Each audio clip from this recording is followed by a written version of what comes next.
নমস্কার বন্ধুরা, welcome to এসটিউনিক sports. বন্ধুরা, এই ভিডিওতে আমরা কথা বলবো কিছু ফুটবল আপডেট নিয়ে, কিছু ট্রান্সফার আপডেট নিয়ে। আর এই মুহূর্তে আজকে সবথেকে যেটা চর্চিত বিষয় সেটা হচ্ছে আনোয়ার আলী। তো সেই আনোয়ার আলীকে নিয়ে কিছুটা হলেও সুখবর শেয়ার করে নেব তোমাদের সঙ্গে এই ভিডিওতে। আশা করি সকলের ভালো লাগবে, তাই শুরু থেকে শেষ পর্যন্ত দেখো। আর ভিডিও ভালো লাগলে সকলে একটু লাইক শেয়ার করে দিও। আর যারা চ্যানেলে প্রথমবারের জন্য এসেছো, মনে করে চ্যানেলটাকে সাবস্ক্রাইব করে তার পাশের বেল আইকনটাকে অন করে রেখো, তাহলে তোমাদের প্রিয় দলের খেলার সমস্ত আপডেট তোমরা এখানে পেয়ে যাবে। তো চলো আর দেরি না করে ভিডিও শুরু করা যাক। তো প্রথমেই যদি আমরা কথা বলি একটুখানি আনোয়ার আলীকে নিয়ে, তো আজকে মোটামুটি পিএসসি তারা সিদ্ধান্ত জানিয়েছে, অফিসিয়ালি কিন্তু তাদের পিডিএফও এসে গেছে সকলের সামনে।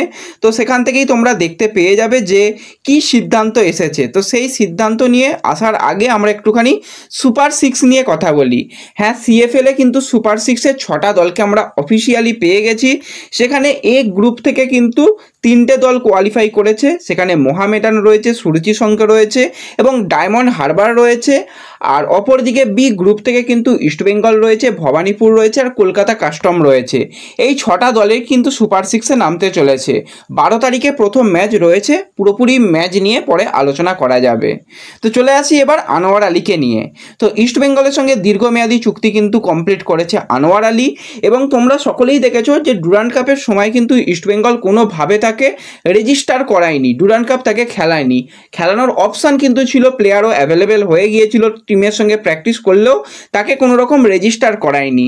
কিন্তু আজকে তোমরা আইএসএল এর ওয়েবসাইটে গিয়ে যে কোনো দলের স্কোয়াডগুলোকে দেখলেই তোমরা দেখতে পাবে সেখানে কিন্তু নতুন যেটা সিজন শুরু হচ্ছে সেই নতুন সিজনের জন্য কিন্তু প্লেয়ার রেজিস্ট্রেশন, একটা প্রাথমিক প্লেয়ার রেজিস্ট্রেশন কমপ্লিট হয়ে গেছে। নতুন আপডেটও কিন্তু ওয়েবসাইটের তরফ থেকে তোমরা দেখতে পাবে। আর সেখানে ইস্টবেঙ্গল স্কোয়াডে টোটাল 25 জন প্লেয়ারকে রেজিস্টার করানো হয়েছে আজকের দিন পর্যন্ত। সেখানে ইস্টবেঙ্গলের নির্ভরযোগ্য ডিফেন্ডার আনোয়ার আলীকেও কিন্তু রেজিস্টার অফিসিয়ালিভাবে করিয়ে নিয়েছে ইস্টবেঙ্গল। এবং তার জার্সি নম্বরও কিন্তু 4 নম্বর জার্সি রাখা হয়েছে। এটা একদম লেটেস্ট আপডেট এবং ব্রেকিং আপডেট তোমাদের সঙ্গে শেয়ার করলাম। এবার হচ্ছে আনোয়ার আলী খেলবে কিভাবে। আনোয়ার আলীর উপর তো ব্যান লাগছে। এবার দেখো, ব্যাপারটা কিন্তু অবশ্যই অ্যাপিল কমিটিতে যাবে, সেই নিয়ে নিশ্চিন্তে থাকো। সমস্ত পার্টি অ্যাপিল কমিটিতে যেতে চলেছে। তো অ্যাপিল কমিটিতে গিয়ে ইস্টবেঙ্গল বা আনোয়ার আলী তারা প্রথম যেটা চাইবে যে একটা স্টে অর্ডার, এই ব্যাপার নিয়ে একটা স্টে অর্ডার চাইবে। তো স্টে অর্ডারটা যদি পেয়ে যায়, তো সেক্ষেত্রে স্টে অর্ডার পেয়ে গেলে প্লেয়ারের খেলতে কিন্তু কোনো রকম অসুবিধা নেই যতদিন স্টে অর্ডার থাকবে। তো সেই কারণেই কিন্তু তাকে রেজিস্টার কমপ্লিট করে রেখে দিয়েছে ইস্টবেঙ্গল। স্টে অর্ডার পেয়ে গেলেই কিন্তু ইস্টবেঙ্গলের জার্সি গায়ে আনোয়ার আলী আইএসএলে খেলতে পারবে, তার কিন্তু কোনো অসুবিধা নেই। এবার আরও একটা ব্যাপার তোমাদের সকালের ভিডিওতেই জানিয়ে দিয়েছিলাম, যেটা আর্থিক জরিমানা মোটামুটি তোমরা ধরে রাখো 13 কোটি টাকা, সেটা কিন্তু ইস্টবেঙ্গল, আনোয়ার আলী এবং দিল্লি এফসিকে পে করতে হবে। তো এই জায়গাতেই কিন্তু রঞ্জিত বাজাজ একটা বড় চাল চেলে রেখেছে। সেই জিনিসটা কি একটু তোমাদের সঙ্গে শেয়ার করে নিই। ইস্টবেঙ্গলের সঙ্গে যে চুক্তিটা হয়েছে আনোয়ার আলীর, সেখানে কিন্তু রঞ্জিত বাজাজ একটা ক্লজ রেখেছে যে যদি কোনো রকমভাবে প্লেয়ারের ফাইন হয়, সেই ফাইনের টাকা কিন্তু আনোয়ার আলী আর ইস্টবেঙ্গলকে দিতে হবে। কোনো রকমভাবে দিল্লি এফসি সেই টাকা পে করবে না। তো সেক্ষেত্রে বোঝাই যাচ্ছে রঞ্জিত বাজাজ কিন্তু এর আগে থেকেই বুঝতে পেরেছিল যে এরকম ব্যাপার কিছু ঘটবে। তো সেই জন্যই কিন্তু নিজেকে সেভ রাখার জন্য বা তার দলকে সেভ রাখার জন্য এরকম একটা কন্ট্রাক্ট করেছিল। তো সেক্ষেত্রে যে 13 কোটি টাকাই আমরা ধরে নিচ্ছি এখন, সেটা পরে কি হবে না হবে সেটা পরের কথা।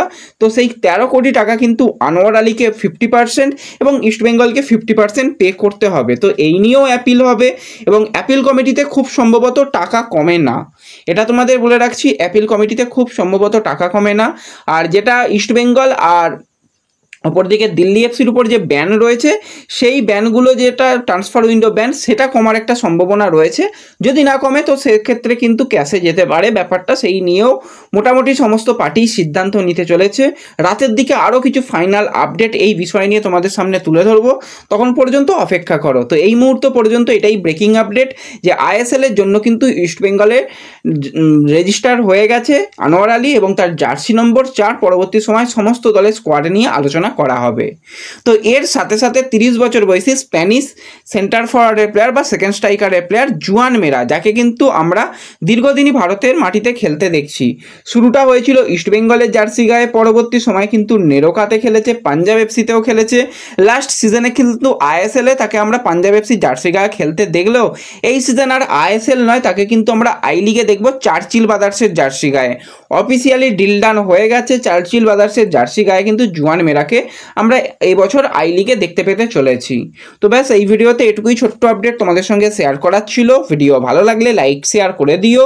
তো দেখা হবে পরবর্তী ভিডিওতে, ধন্যবাদ।